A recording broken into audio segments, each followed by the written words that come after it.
Australia's history, in which 80% of the original trees have been lost, and the amount of desertification and salinization and so on that we've caused on this planet, on this bit of the planet, in only 200 years, really mirrors the scale of changes globally.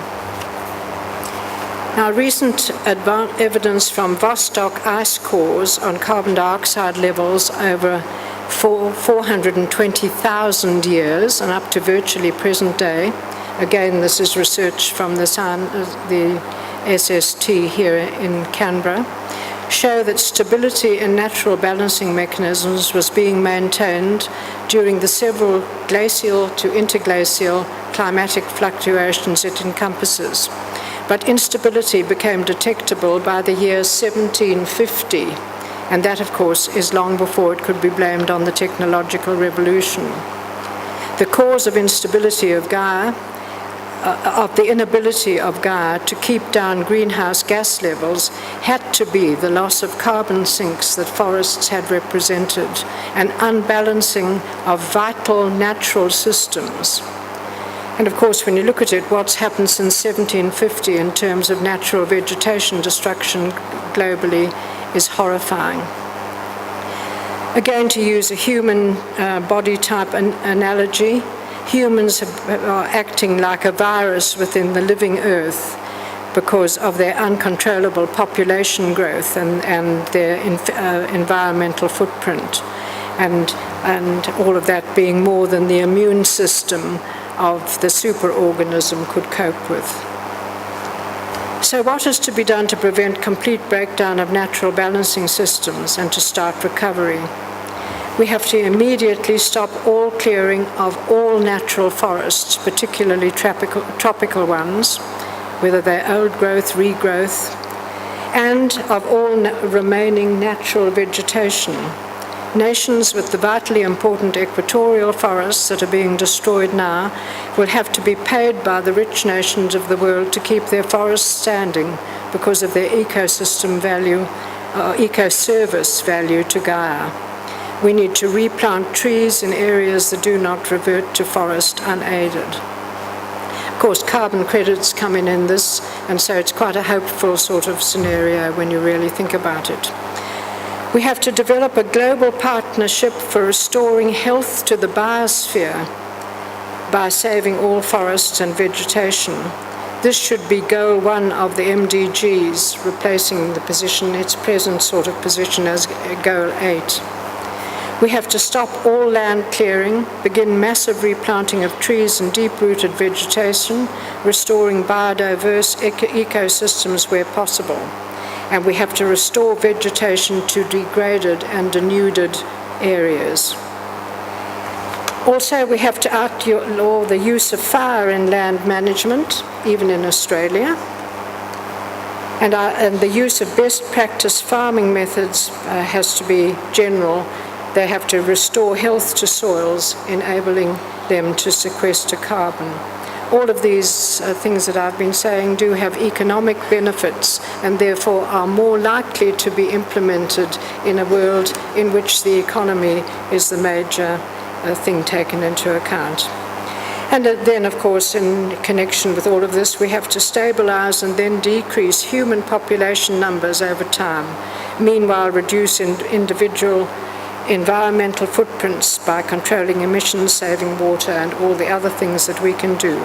And hopefully we have to educate the consumer society, etc., before it's too late. Thank you.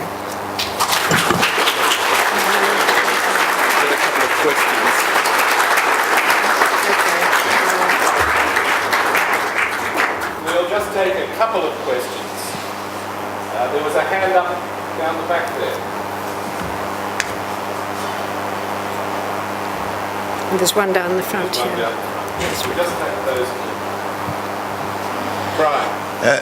Brian Furness. Mary, I'd just like to say I agree 100% with what you said. The concept of Gaia is very like the human body, that everything is connected with everything else and its health is dependent on the integrity of the whole organism. I just have one question about the biosequestration of temperate rainforests. Does the present Environment Minister, is he aware of that, of the enormous importance of biosequestration? And if he is aware, why is he going ahead with the deforestation of Tasmania? And why is he still Environment Minister if he goes ahead with that?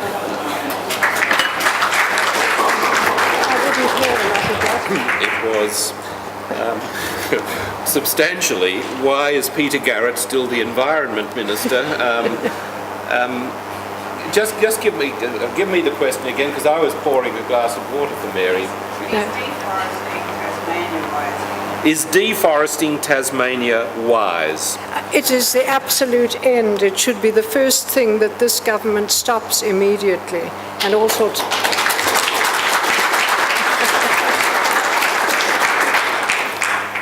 Mary, I thoroughly enjoyed your talk.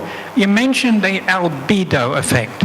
Now, what will happen if all the countries of the world do what the United States have done and cleaned up the acid rain producing chemicals from their power plant, and that albedo effect starts to disappear?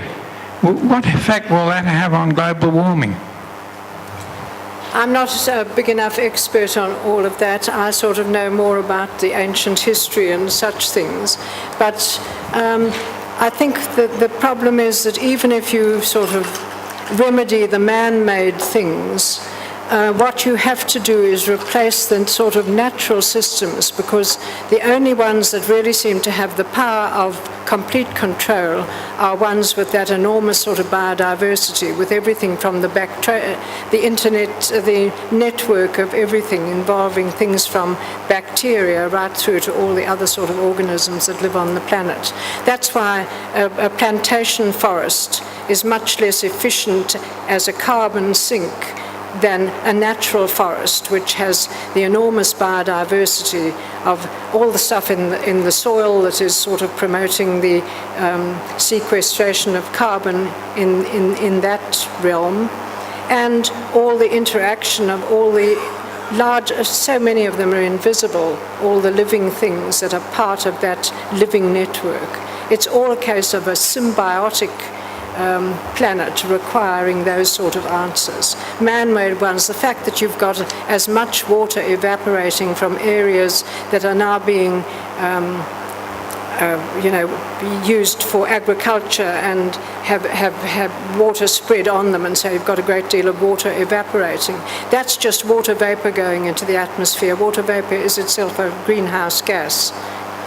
But if it's being put out through plants plus the bacteria in it, it is having a cloud seeding effect, and it's having the balancing cooling effect. And these are the sort of things that we're only just beginning to understand and that are absolutely vital. What mankind thinks he's clever enough to do to replace natural systems is not nearly clever enough to solve the problems. Thank you.